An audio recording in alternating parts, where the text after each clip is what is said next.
Allegations of irregular land allocations, human encroachment and human rights abuses are fueling a simmering conflict within one of Kenya's most vital and scenic natural ecosystems, Amboseli.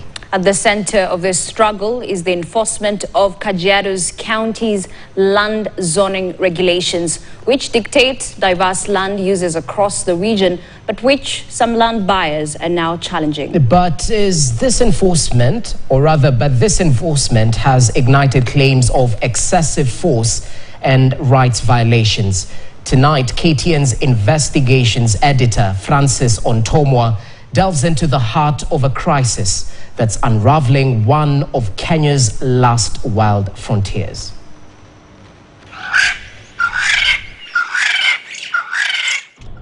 Amboseli, renowned for its majestic wildlife and rich biodiversity, covers over 5,700 square kilometers. From the snow-capped peak of Mount Kilimanjaro along the Kenya-Tanzania border to the rugged Chulu Hills and the fauna-rich plains of Tsavo West National Park, this ecosystem is not only vital to Kenya's tourism industry, but also embodies a delicate balance of coexistence between wildlife and local communities. However, beneath this beauty, land disputes have escalated into violent confrontations, threatening livelihoods and the wildlife that calls this place home.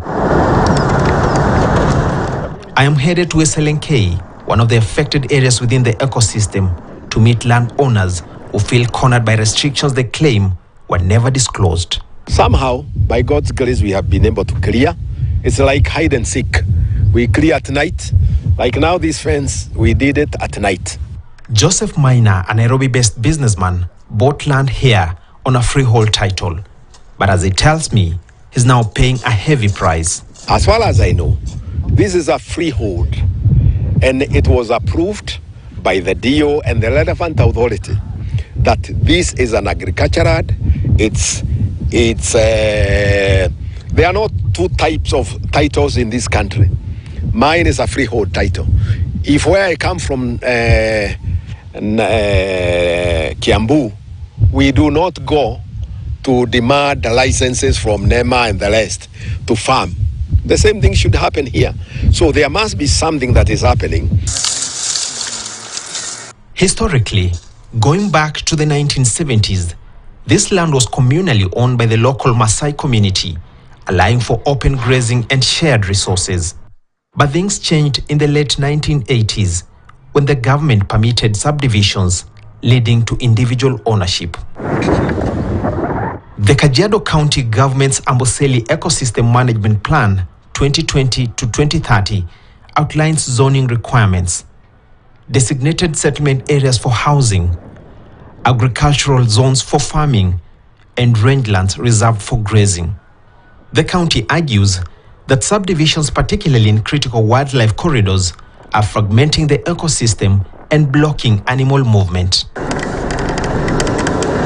Conservation groups like Big Life Foundation have sounded the alarm, reporting frequent incidents of wildlife getting trapped by fences, blocking migration paths.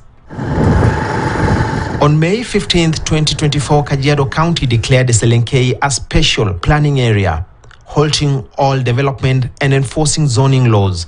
But what was supposed to be an orderly enforcement process has spiraled into violent confrontations.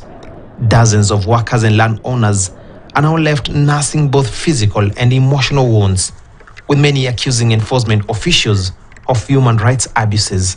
I've just come to one of these farms that has been invaded not once, but thrice. And the workers that I've interacted with are shaken. They're not sure when the next one will be happening. Nilikuwa nafanya shughuli zangu za kawaida kwa katika shamba. Suddenly, I saw some people jumping through the fence. They were running towards me. So what came into my mind, so hata wewe ukiona mtu ana jump through the fence running towards you, actually they were carrying guns. They were around 7 people. So nikachukua hatua, nikaamua I have to run because I don't know whether which people they are. Nikaamua kukimbia. Nikakimbia, kujaribu kukimbia. Actually they were many, wakanishika, wakaanza kuniambia unafanya nini hapa, nani amekuleta hapa. 21-year-old Conrad Onyancha from Molo came to SLNK seeking a better life after high school. But his hopes were crushed when one day at work, he was ambushed by county askaris and bundled into a waiting vehicle. For 3 weeks, he was held at the Oloitoktok prison. It was very worse because I have never been in prison for just a long time. So, I think waliniharibia even my mind. Sikuwa na, I was not well off. Nilisumbuka sana.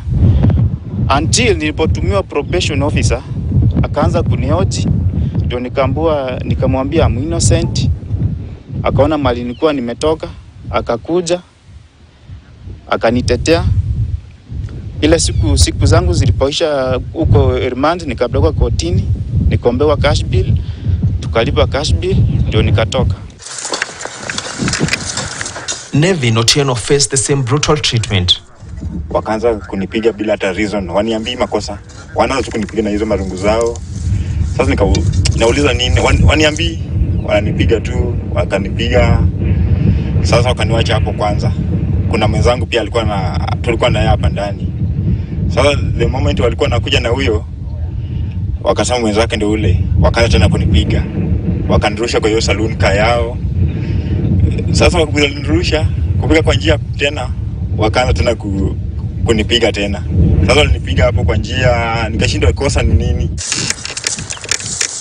KTN's investigations unit spoke with more victims, some of whom requested anonymity due to fears of retaliation. Conservationists warned that increased fragmentation is jeopardizing Amboseli's delicate ecosystem, but landowners argue that they are being sacrificed for a cause they never agreed to. Kanipeleka hapo kwa cruiser, mtu mmoja anakushika mguu, mwingine anakushika hii nyingine, mwingine anakushika kwa longi, mwingine anakushika, yani like ni kama anachukua takataka wanarusha kwa gari. Kufika kwa gari, mkono mmoja imeumia, so hii yenye iko imeumia, nikawekwa chain na John. Sasa hapo venye nimewekwa chain, sasa wakachukua vijiti. Walichukua vijiti wakaanza kunipitishia kwa makalio. Akaniambia atanimalizana na mimi. Wananipanguza uso ile like una get yo. So I was like ati leo sijui yani waliongea a lot of nonsense which you cannot speak. Hatuna makosa yoyote kwa sababu ile makosa walikuwa wanasema ati umechimba kizima, umepatikana ukichimba kizima, ukikata miti. Na hizo ni vitu hata umekuja huko kama ishatendeka. We reached out to Kajiado County Lands Chief Officer Julius Marao about these abuse allegations. Marao denied knowledge of any violations, stating, and I quote, "We respect human rights and enforce regulations lawfully. Our aim is to protect the ecosystem for future generations. Zoning keeps wildlife corridors open, but it requires landowners to respect conservation zones. Every land buyer knows the existence of these laws." Big Life Foundation, a major conservation group partnering with the county government on enforcement, also denied involvement in any violence, stressing its commitment to humane practices. Benson Leyan, the organization's CEO, shared a statement with KTN News. "We train and deploy our rangers to the highest standards, including human rights safeguards. We take these allegations seriously and will investigate any misconduct claims." Some frustrated residents are now mobilizing for a legal battle, determined to fight what they perceive as an abuse of power and an infringement on their rights. With the standoff intensifying, much remains at stake. Amboseli's future hangs in the balance as development, conservation, and land rights collide, leaving both wildlife and local communities facing an uncertain future. Francis Ontomwa, KTN News, Kajiado. Thank you, Francis Ontomwa, for that. Now, glass is one of the few materials that do not decompose naturally. It is frequently discarded